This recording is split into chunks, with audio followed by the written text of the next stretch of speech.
So in the previous demo, we deployed the front end, and now we're going to look at the back end service items because they're a little bit more complicated. So we go to UE demo backend 1.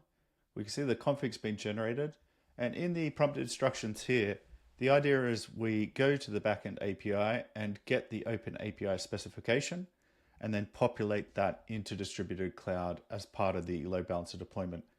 What this gives is API level security, and we've even got a shadow endpoint that's not in the spec there, and allows that to be a very secure load balancer. So the config's just one step, post, fetch the open API spec, and we have the ability, or the LLMs requested a retrigger. So what this will happen, even if this is successful, the loop will be retriggered, and we're good to go there. So this is 217, the other backend is 218.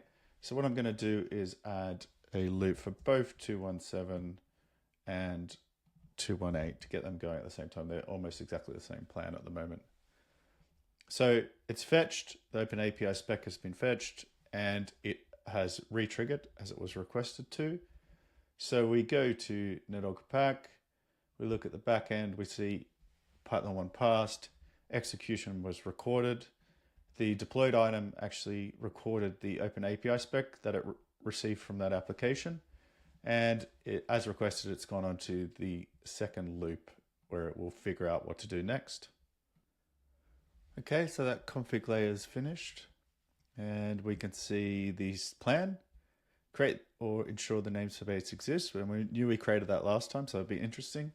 Create the health check, origin pool, upload the API spec, create a definition, and create the load balancer. So we can go to config to see details on exactly what's going to be sent each time. And the verify has approved this for execution. Now, another thing to look at is we could go to the other one that we're running in parallel.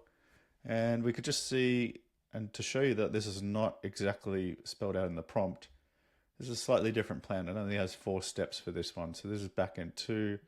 Backend 1 has 6 steps. So what we'll do is execute both of them and see how they go. So executing 217 and 218. So 217, it failed on creation of the load balancer, so that's going to get re-triggered. And 218, it failed on creation of the origin pool, so it must have got the API field wrong or whatever.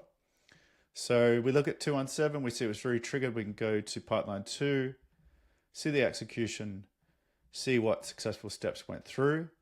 So we can see that the load balancer failed, something wrong with the API definition. We can see in the deployed item that most things are deployed. So it's going to have another run around the loop. So we'll see what it comes up with. And then if we look at backend 2, we can investigate the execution for that one and see that we had 3 successful steps. We skipped 1 step because it was relying on this origin pool being created. And we could see the results, something else going on with the API there. So that should fix itself. So let's see what it comes up with as round 3. Okay, so our pipelines come back. On backend 1, we've just got the one fixed post call. We've got a bit of a description saying it fixed the API definition reference, and the verify is passed for that. Now on backend 2, it's a bit more involved, so round 3's finished. It's got 4 steps to go off and execute that, fix what failed, and we're still waiting on the verify layer for that. So the verify is good for both. So we go back to our executor. We will execute 217 and 218, and we'll see how it goes. 217 correctly did the 1 step, and it's gone straight into reconciliation mode. It's going to do those 8 drift detection steps that the LLM came up with to check all of the things exist. Now on 218, we see that steps 1, 2, 3, 4 all successful as well, and we're into that reconciliation plan. So what we should see is quite successful. We should give it a refresh. Backend 2, all steps successful. Our deployed item has a record of everything there, and our change instance has gone complete. Backend 1, all steps successful on pipeline version 3. Our change instance is completed, and our deployed item has everything up and running, ready for it to go. So a new version there saying it's successful. So what that means is we should be able to go to those URLs and check the application. So here we are on those tabs now. We're going to the xctest.netorca.io, which is the endpoint that's been created. In the back end, we will change that to xctest.netorca.io. We'll check that that renders, that's okay. We go to the load balancer and we can see that all of them are deployed correctly, backend 1, backend 2, and the xctest one. And then if we want to test that our little front end works, we can put in those URLs, save the configuration, and we can actually test the calls go through to those endpoints. And we can even test a shadow endpoint that will be picked up by F5 Distributed Cloud. But that's something for a later demo. So now they've all been deployed. The Universal Executor is just going to keep spinning around doing that drift detection that I showed before, and on all 3 services. And importantly, this Universal Executor is very light. It doesn't call the LLMs if nothing's gone wrong, and it can be deployed anywhere. We've built a web app for it here, but it could be in a Kubernetes container or a very light sort of deployment to AWS or something like that.